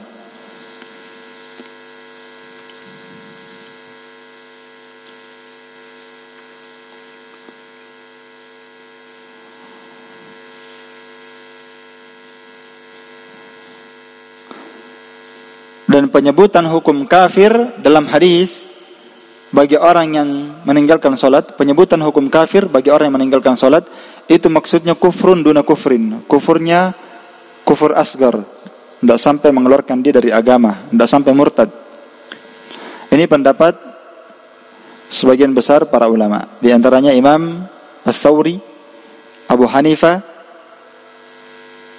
Imam Malik, dan Imam Syafi'i. Yang paling masyhur dari dua pendapat beliau ini, karena ada dua pendapat Imam Syafi'i, ini salah satu yang paling masyhurnya, dan ada pendapat yang keduanya, nanti di pendapat kedua disebutkan. Dan ini juga salah satu riwayat dari Imam Ahmad. Pendapat yang kedua, meninggalkan salat karena malas dan meremehkannya, itu kafir, keluar dari Islam. Itu kafir, keluar dari apa? Keluar dari Islam, murtad. Ini adalah mazhab Sa'id bin Jubair, Imam Asy-Sya'bi, An-Nakhai, Al-Auza'i, Ibnul Mubarak, Ishaq. Dan ini adalah salah satu dari dua riwayat Imam Ahmad yang paling sahih. Jadi pendapat Imam Ahmad itu dua. Tadi ada di pendapat pertama, tapi ini yang lebih sahih dari dua pendapat tadi. Pendapat kedua ini yang lebih masyhur, yang lebih sahih dari dua riwayat Imam Ahmad. Beliau berpendapat meninggalkan salat karena malas itu kafir, keluar dari Islam. Dan ini juga salah satu pendapat Imam Syafi'i yang dulu. Jadi jangan heran ya kalau ada para ulama itu pendapatnya dua, ada bahkan sampai 3 dan 4. Dalam satu permasalahan Imam Ahmad kadang 4 pendapatnya dalam satu permasalahan. Jadi jangan heran, bagaimana itu? Biasa pusing tak? Nah, mereka saja tidak pusing, 4 pendapatnya, antum yang pusing. Kenapa bisa ada ulama biasa pendapatnya sampai sebanyak ini? Karena mereka itu berubah di atas pendapat ketika mereka melihat ada dalil yang lebih rajih dalam permasalahan itu. Makanya Imam Syafi'i yang paling terkenal itu punya 2 qaul, ada qaulul qadim dan ada qaulul jadid. Ada pendapat lama, ada pendapat baru. Dulu Imam Syafi'i tinggal di sana, pendapatnya begini, itu qaulul qadim. Setelah beliau pindah ke Mesir adalah nih qaulul jadid, pendapat yang baru. Karena beliau melihat dan beliau berjitihad memandang sebuah dalil, ini pendapat lebih kuat, maka beliau berubah pendapatnya. Dan ini dalil hujjah yang sangat kuat bahwa mereka itu berubah dan berputar di atas dalil. Mereka itu tidak taklid, mereka itu tidak memaksakan pendapat, ya, tidak kaku. Kalau dia katakan ini sudah, enggak ada ini, enggak boleh lagi yang lain, nah, itu kaku namanya. Maka mereka berubah berdasarkan konsekuensi dalil. Mereka berjihad. Idza sahha al-hadits fa huwa madhhabi. Apabila sahih sebuah hadis, maka itu adalah mazhabku, kata Imam Syafi'i. Maka seorang muslim harusnya berputar di atas dalil. Mana pendapat yang paling rajih di pendapat para imam mazhab, maka dia berpegang dengan dalil, bukan karena alimnya. Karena alimnya ini bisa benar bisa salah. Sampai Imam Malik berkata, "Innama nahnu bashar." Kami ini manusia biasa. Bisa benar bisa apa? Salah. Kata Imam Malik, apa yang kalian dapatkan dalam pendapat kami itu bersesuaian dengan kitabullah wa sunnah, maka wajib bagi kalian untuk mengambilnya. Dan apa yang kalian lihat dari pendapat kami berselisih dan berseberangan dengan dalil Quran dan sunnah, maka wajib bagi kalian meninggalkannya. Ini jelas bahwa kita dilarang apa? Dilarang taklid sama mereka. Dan ini ucapan semuanya diucapkan oleh imam mazhab. Yang paling keras membantah yang seperti ini Imam Syafi'i. Tapi bersamaan dengan itu, pengikut mazhab Imam Syafi'i yang paling kaku untuk orang belakangan. Kalau yang dulu tidak aja. Kalau yang belakangan ini kaku sekali. Pokoknya Imam Syafi'i. Saya Syafi'i. Kamu mau apa? Mati saya di atas Syafi'i. Sampai dia kasih dalil tentang keutamaan Syafi'i. Karena berselisih nih mazhab Hanafi dengan Syafi'i ya. Berselisih dia. Dia datangkan masing-masing dalil palsunya. Masing-masing bawa dalil palsu. Iya. Baik. Kata pengikut mazhab Imam Syafi'i, nanti akan ada suatu zaman, di akhir zaman, seorang alim, ulama, ikutilah dia, dialah Imam Syafi'i. Dia bikinkan dalil palsu. Iya. Begitu juga mazhab Imam Abu Hanifah. Pengikutnya ada yang kaku, yang taklid buta. Dia bikinkan dalil palsu.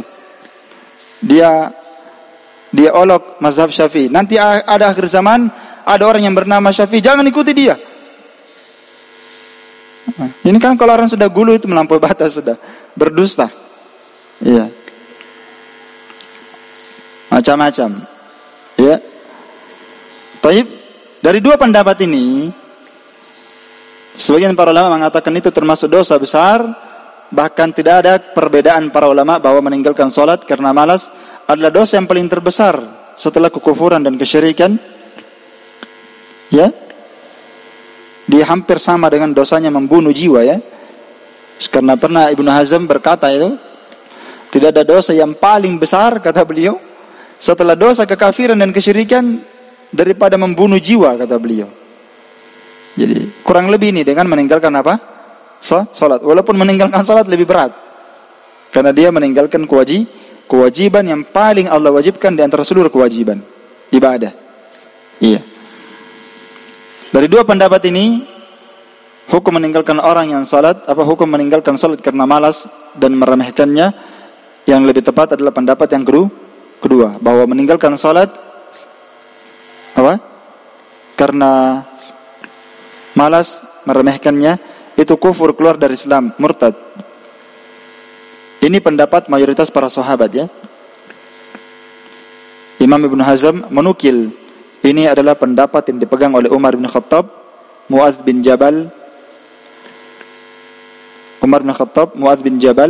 Abdurrahman bin Auf, dan Abu Hurairah, dan selain mereka dari kalangan para sahabat. Dalil mereka ini sangat banyak sekali ya. Konsekuensi meninggalkan salat itu hukumnya kufur. Dalilnya sangat banyak.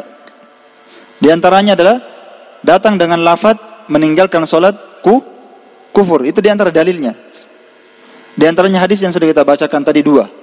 Hadis Jabir dan hadis Buraidah bin Husayb. Jabir berkata, Nabi bersabda, "Inna bainar rajul wa bainas syirki wal kufur tarkus shalah." Pemisah antara seorang lelaki dengan kesyirikan dan kekafiran adalah apa? Meninggalkan salat. Itu hadis Jabir yang sudah kita bacakan tadi, sudah lewat hadisnya. Dan juga dalam hadis Buraidah ibn al-Husayb, Nabi bersabda, "Al-ahadul ladzi bainana wa bainahumus shalah faman tarakaha faqad kafar." Pemisah antara kami dengan orang-orang yang kafir musyrik adalah salat. Siapa yang meninggalkan salat maka dia telah kafir. Iya, jelas. Dan Nabi SAW juga bersabda, "Man taraka salatal witri faqad habita amaluh." Siapa yang meninggalkan salat witir maka sungguh telah hancur amalannya. Dan itu sebagian para ulama dan berpendapat meninggalkan satu salat saja dengan sengaja bisa kufur, membatalkan amalan. Apalagi di antara konsekuensi meninggalkan salat kafir, ayat Al-Quran. Itu tadi hadis-hadis ya. Ayat Al-Quran, beberapa ayat Al-Quran menunjukkan bahwa mafhum kebalikan dari pemahaman ayat Al-Quran itu kufur orang meninggalkan salat.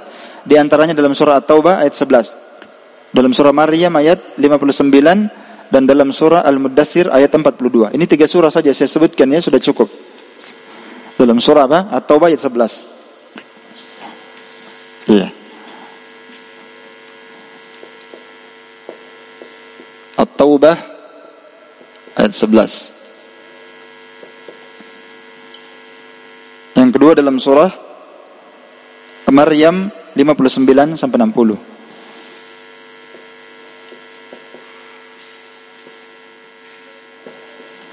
Surah Maryam ayat 59 sampai 60 dan surah Al-Muddathir ayat 42.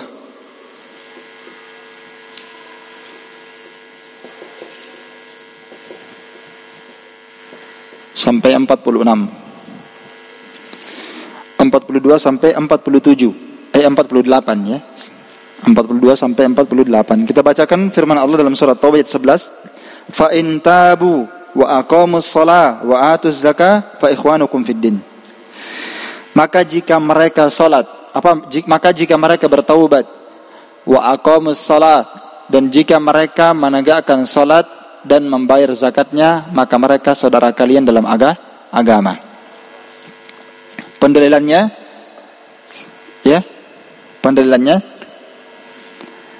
dalam ayat ini Allah mempersyaratkan adanya persaudaraan antara kita dengan musyrik jika mereka bertobat dari syirik, menegakkan salat dan membayar zakat. Baru dikatakan bersaudara. Kalau tidak, maka dinafikan persaudaraan. Sedangkan persaudaraan itu, kata para ulama, perhatikan penilaiannya, sedangkan yang namanya ukhuwah nanti bisa dinafikan kalau dia keluar dari Islam. Selama dia masih muslim, walaupun dia fasik, maka persaudaraan tetap ada. Maka al-ukhuwah ini la tantafi.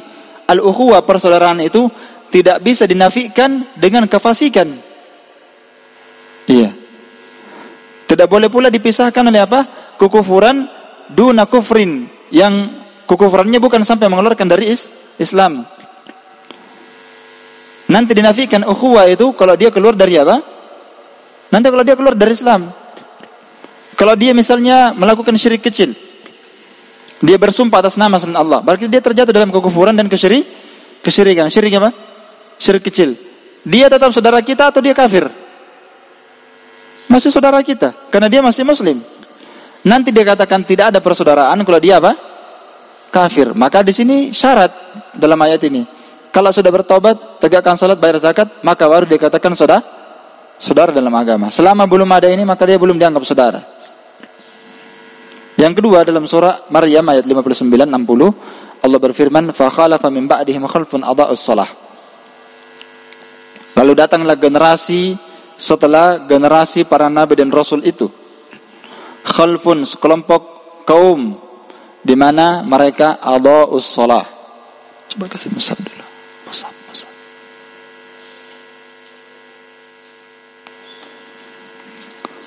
Kemudian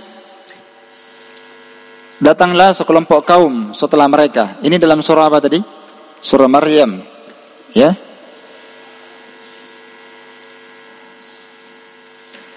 Dalam surah Maryam ayat 59. Allah Ta'ala berfirman, "Fa khalafa min ba'dihim khalfun." Lalu datanglah setelah generasi mereka. Ini generasi yang disebutkan, generasi yang sebelumnya disebutkan generasi Nabi Ibrahim, generasi Nabi Yakub, generasi para nabi dan rasul dari Bani Israel. Ya. Datang generasi setelah mereka, siapa? Kaum adha'us shalah wattaba'us syahwat, di mana mereka menelantarkan salat. Ya, sifatnya ya, dia telantarkan apa? Salat. Wattaba'us syahwat, karena mereka lebih mengedepankan syahwat, nafsu. Fasawfa yalqawna ghayya, maka mereka akan mendapatkan ghayya. Ghayya yakni adaban syarida, adab yang sangat keras pada hari kiamat. Ya, sebagian para ulama ada menyebutkan dia adalah lembah yang ada dalam neraka khusus untuk orang yang meninggalkan salat. Maka mereka akan diazab, disiksa, illa kecuali man taba wa amana wa amila salihan. Kecuali dia bertaubat, beriman dan beramal saleh, fa ulaika yadkhulunal jannata wa la yudlamuna syai'an, maka mereka pasti akan dimasukkan ke dalam surga dan mereka tidak akan dizalimi sedikit pun. Ya. Mereka berkata illa man taba wa amana, kecuali dia bertaubat. Ini dalil bahwasannya mereka ini ketika mereka menelantarkan salat dan mengikuti syahwat, lam yakunu mu'minin, mereka belum beriman. Iya. Kemudian yang terakhir dalam surah Al-Muddatsir ayat 42 sampai 47. Bukan 48 ya, 47. Ma salakakum fi saqar? Apa yang menyebabkan kalian tinggal dalam neraka Saqar? Jawabannya apa? Qalu lam nakum minal musallin. Mereka berkata kami dulu tidak salat. Banyak amalan lainnya di sini, tapi penyebab pertama dia disiksa dalam neraka Saqar adalah tidak salat. Iya. Dan masih banyak dalil yang lainnya. Di antaranya adalah hadis yang saya bacakan tadi. Man taraka salatal witir, man taraka salatal asr faqad habita amalu. Meninggalkan salat asar satu kali bisa batal seluruh amalannya. Ya. Bahkan dalam riwayat yang lain faqad wutir ahluhu wa maluh. Siapa yang meninggalkan salat asar satu kali, maka seakan-akan dia kehilangan seluruh keluarganya dan seluruh hartanya. Dan ini pendapat jumhur para sahabat. Mayoritas para sahabat, bahkan ada yang sampai menukil ijma' para sahabat, meninggalkan salat itu apa? Kafir, keluar dari Islam. Di antara nukilan itu adalah apa yang dinukil oleh seorang tabi'in yang bernama Abdullah bin Syakik. Kana ashabun Nabi sallallahu alaihi wasallam la yarawna syai'an al amal tarakahu kafar ghair salah. Kata Abdullah bin Syakik, seorang tabi'in mulia, berkata, adalah para sahabat Nabi sallallahu alaihi wasallam, mereka tidak berpendapat sesuatu pun dari amalan yang jika ditinggalkan amalan itu menyebabkan orang kafir kecuali salat. Ini dinukil ya sebagaimana yang masyhur. Ya, sebagaimana yang masyhur nukilan para tabi'in ya tentang hal ini. Bisa dilihat ini dalam riwayat Tirmidzi. Jadi ini tadi ucapan Abdullah bin Syakik, seorang tabi'in mulia, diriwayatkan oleh Imam At-Tirmidzi dan Ibnu Majah dan hadisnya sahih. Kata Abdullah bin Syakik, para sahabat Nabi tidak pernah melihat satu pun amalan, kalau amalan itu ditinggalkan bisa jadi kafir kecuali apa? Salat. Yani banyak amalan dalam Islam, banyak amalan ibadah. Kalau ditinggalkan amalan ibadah itu tidak kafir kecuali kalau dia tinggalkan apa? Salat. Makanya pendapat yang paling kuat di kalangan para ulama, siapa yang meninggalkan ibadah selama dia meyakini wajibnya dari rukun Islam, misalnya rukun Islam apa? Salat, apa? Syahadat, salat, puasa, zakat, haji. Kalau syahadat tidak usah dibahas, karena orang yang tidak syahadat tidak mungkin muslim, iya kan? Kecuali dia tidak bisa melafadzkannya, maka dia cukup meyakini dalam apa? Hatinya. Sekarang pembahasan kita bukan syahadat, 4 ibadah, salat, puasa, zakat, haji. Dan selain daripada ini, dari cabang-cabang ibadah dan syariat, semua ketaatan ibadah dari rukun Islam, mulai dari salat, puasa, zakat dan haji, dan selainnya daripada ibadah dan ketaatan, semua amalan-amalan itu, ibadah itu, kalau ditinggalkan, orang tidak apa? Orang tidak kafir selama dia meyakini apa? Wajibnya. Kalau dia tinggalkan karena kikir, enggak bayar zakat, enggak haji, kikir. Kalau dia tinggalkan ibadah karena malas, seperti puasa, salat, meremehkannya, atau selain daripada itu dari kewajiban Allah, dari kewajiban syariat dalam pemerintahan, dalam rumah tangga, atau apa saja dari seluruh ketaatan ibadah, kapan ditinggalkan seorang itu tidak kafir selama dia meyakini apa? Wajibnya. Kecuali satu saja kalau ditinggalkan karena malas, kafir. Apa tadi? Yang tadi, salat. Bisa dipaham maksudnya nih? Iya. Itu saja, kalau ditinggalkan orang bisa kufur. Kalau ditinggalkan salat. Adapun zakat, kerasnya siksaannya tadi yang saya sebutkan. Kalau dia tinggalkan zakat karena kikir, dia tampung itu uangnya, hartanya, maka dia akan disiksa berapa tahun? 500 tahun. Setelah itu dilihatkan tempat tinggalnya, imma ilal jannah wa imma ilan nar. Kalau kafir tidak perlu diperlihatkan surga, iya kan? Nggak perlu diperlihatkan jalannya. Karena langsung apa? Langsung masuk neraka.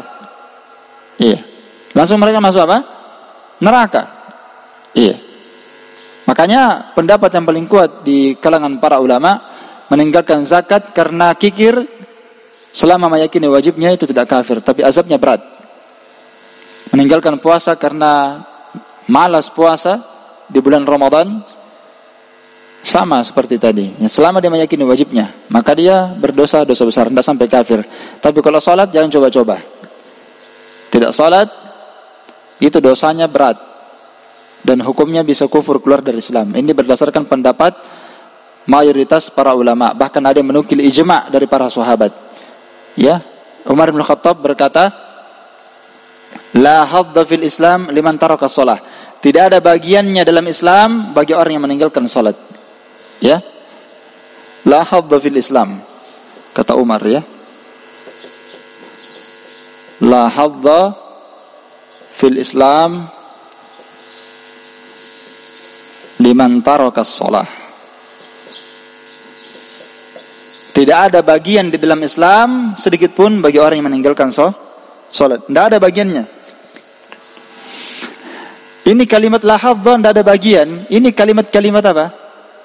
Kalimat-kalimat kufur namanya itu. Yes. Karena Muslim, dipahami ini kalimat la hadza.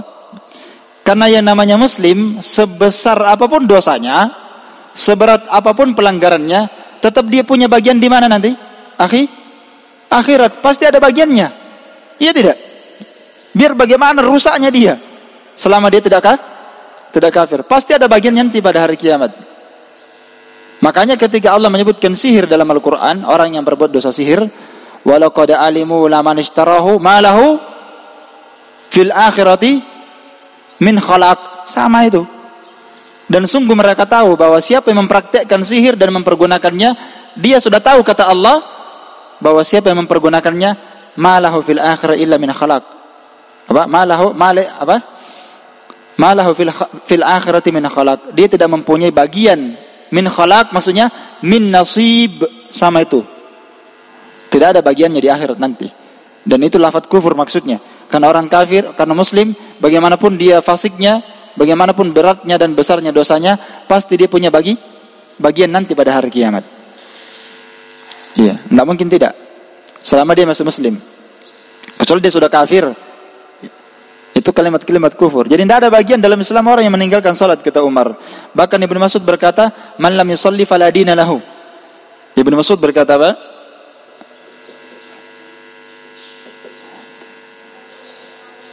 Man lam yusalli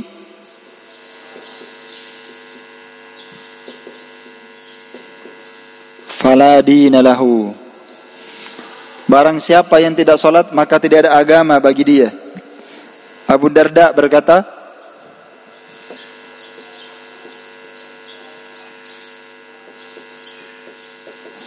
Abu Darda juga sahabat radhiyallahu anhu, la imana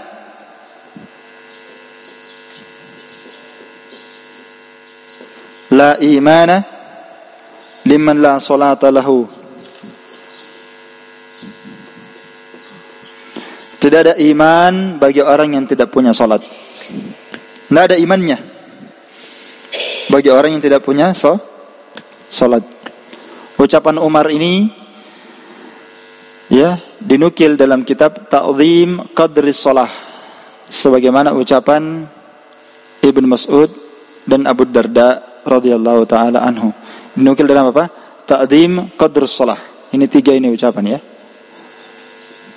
Bisa dilihat dalam kitab Ta'zim Qadrus Shalah. Besarnya kedudukan salat. Ta'zim Qadrus Shalah.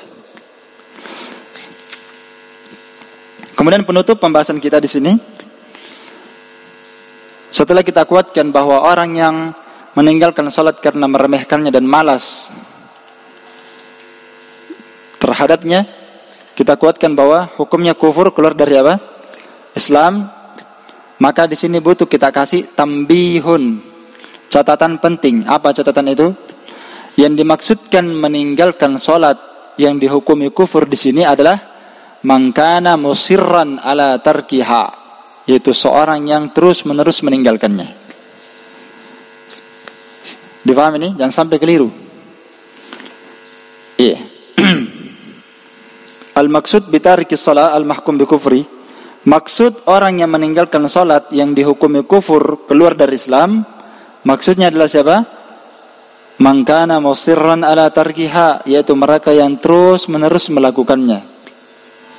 Apa yang terus-menerus meninggalkan salat? Ya, yang terus-menerus meninggalkan salat atau meninggalkan kebanyakan salat. Atau meninggalkan apa? Kebanyakan salat. Jadi dua di sini. Yang dimaksudkan yang kufur keluar dari Islam, meninggalkan salat, adalah mereka yang terus-menerus meninggalkannya, tidak salat, atau mereka yang meninggalkan kebanyakan apa? Salat. Iya. Seperti siapa yang terus-menerus meninggalkannya? Yang tidak pernah salat. Atau mereka yang kebanyakannya meninggalkan salat. Mereka tidak salat kecuali 2 kali setahun. Salat Idul Fitri, Idul Adha saja. Iya.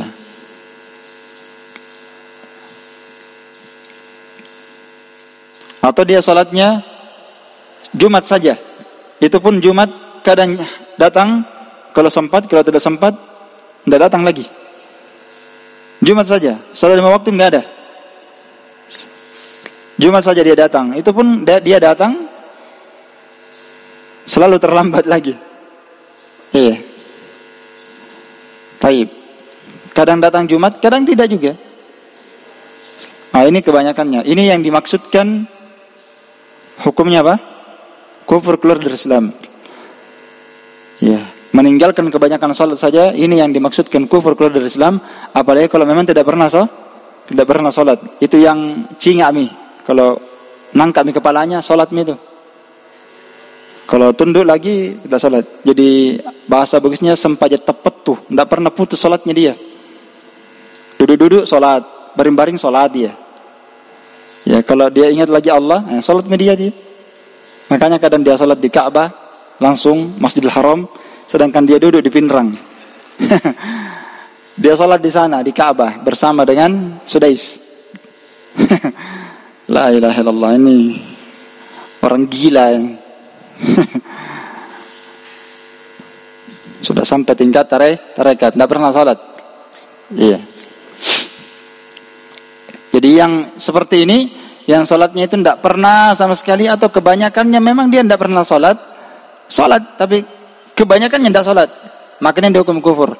Adapun seorang yang kadang salat, kadang dia tidak salat, kadang dia salat lagi, maka ini tidak bisa dihukumi meninggalkan salat yang dihukumi kafir.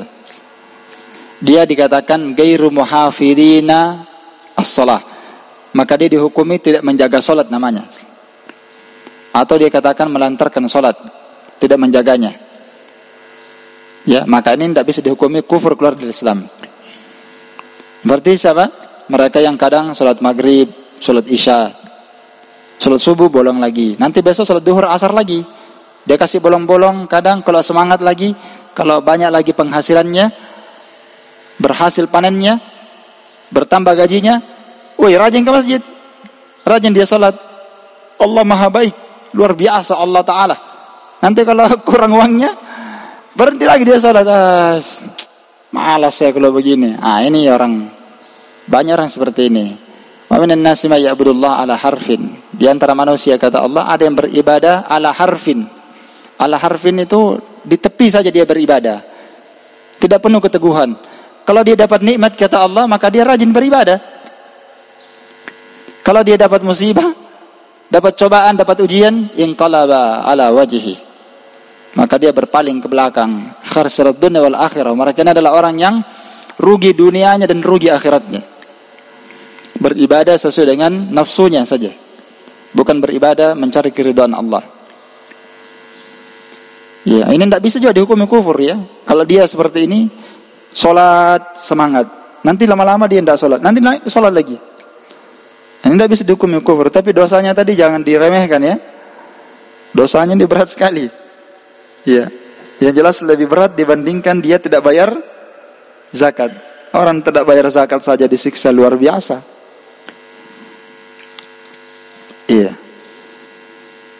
Dan banyak muslim berani sama neraka. Dia katakan, biar saya masuk neraka dulu, sebentar saja, nanti saya keluar. Dia sangka neraka itu seperti tempat pembakaran batu bata. Iya. La ilaha illallah. Ini karena kebodohan dan kejahilan. Iya. Saya kira ini cukup, insyaallah. Ya. Pembahasan kita. Nanti pembahasan akan datang, kita akan bahas tentang pembahasan pertama yang disebutkan oleh Syekh Abdurrahman bin Nasir As-Sa'di, yaitu tentang syurutus shalah, syarat-syarat salat. Wallahu ta'ala a'lam bis-shawab. Naktafi bihadzal qadar. Subhanakallahumma wa bihamdik, asyhadu an la ilaha illa anta, astaghfiruka wa atubu ilaik. Walhamdulillahirabbil alamin.